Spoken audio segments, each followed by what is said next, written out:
نہیں ہے, کسی کی یاد میں گم ہے, یہ ابھی بولیں گے نہیں, انہیں کچھ کھلایا جائے, پلایا جائے, رکھا جائے, خدمت کی جائے, مالش کی جائے, جب کچھ طاقت بدن میں آ جائے گی تب یہ بولیں گے, اور ٹھیک ویسا ہی ہوا. بہت مختصر لفظوں میں کہوں کہ ایک ٹائم آیا کہ وہ بولنے لگے تو دیکھو آج تو ہر آدمی اپنے چکر میں رہتا, اپنے فائدے کے چکر میں رہتا ہے. مخدوم عالم پناہ شاہ شعیب فردوسی رضی اللہ تعالیٰ عنہ جب بولنے لگے تو راجہ, نیپال کے راجہ کے سامنے انہوں نے دین پیش کیا, اسلام کو پیش کیا, اسلام کی حقانیت کو پیش کیا, خدا بند قدوس کی توحید پر دلیلیں دی. راجہ بڑا متاثر ہوا, راجہ کے لوگ بڑے متاثر ہوئے.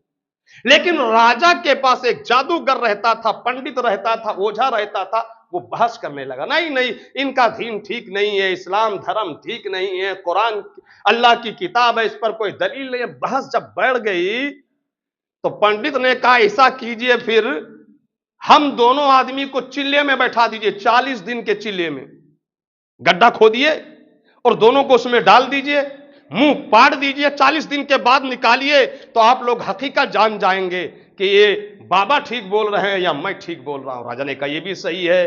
تب حضرت مخدوم عالم پناہ شاہ شعیب فردوسی نے بادشاہ سے کہا, بادشاہ ہمارے یہاں چلہ 40 دن کا تو عورت لوگ کرتی ہے, اور ہم عورت نہیں ہیں, مرد ہیں. اگر چلہ ہی کروانا ہے تو 40 دن کا چلہ نہیں ہوگا. ایک بڑا سا کنواں کھدوائیے, کنویں میں 2 تاک کھدوائیے, ایک تاک میں اس پنڈت کو بیٹھائیے, دوسرے تاک میں مجھ کو بیٹھائیے, اور اس بڑے کنویں کا منہ مضبوط ڈھکن سے 12 سال کے لیے بند کر دیجیے. کئی سال کے لیے؟ 12 دن نہیں, 12 مہینہ نہیں, کہ 12 سال. آپ نے سنا ہوگا کہ کلیر والے پیر 12 سال تک کیا رہ گئے؟ بھوکے رہ گئے, مگر اوروں کو کھلاتے رہے.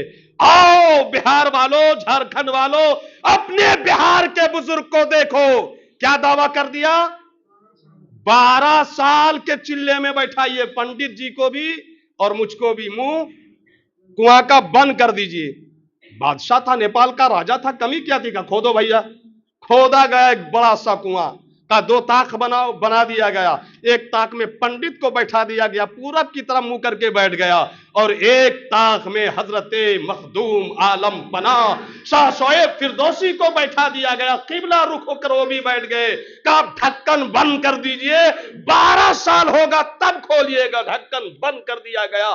دن گزرتا گیا, رات گزرتی گئی, ہفتہ گزرا, مہینہ گزرا, سال گزرا. بہت سارے لوگ تو اس واقعہ کو بھول گئے, جو بچے چھوٹے تھے وہ تو کب کے نسیم منسیہ کر گئے, مگر راجہ وہ بابا کو دیکھ چکے تھے, شاہ شعیب کا کمال دیکھ چکے تھے. ان کی فکر بڑھتی گئی, مگر وہ دن گنتے گئے. اللہ اللہ کر کے 12 سال ہوئے.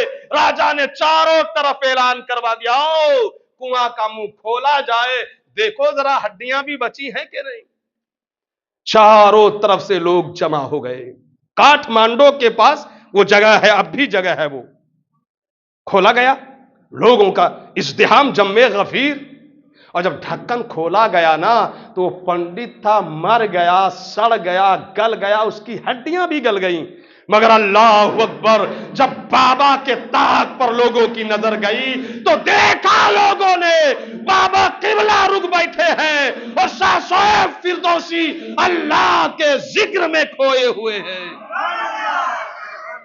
نہ جانے کتنے لوگوں نے یہ دیکھ کر اسلام کو قبول کیا. اب مسئلہ آیا, راجہ نے پوچھا نکالا کیسے جائے, تو جو سمجھدار ٹائپ کے لوگ تھے انہوں نے مشورہ دیا, ان کو پکڑ کے ایک بار نہ نکالا جائے, پہلے ان کے پورے بدن میں روئی چپکایا جائے تاکہ ہوا نہ لگے, کیونکہ یہ جو پیٹ ہے نا بالکل ہڈی سے جا کر سڑ گیا تھا, پتے ہو گئے تھے, مگر ذکر خداوندی میں گم تھے, اللہ کی فکر میں گم تھے, اللہ کی طرف جو لو لگائے ہوئے تھے لو لگائے ہوئے رہے.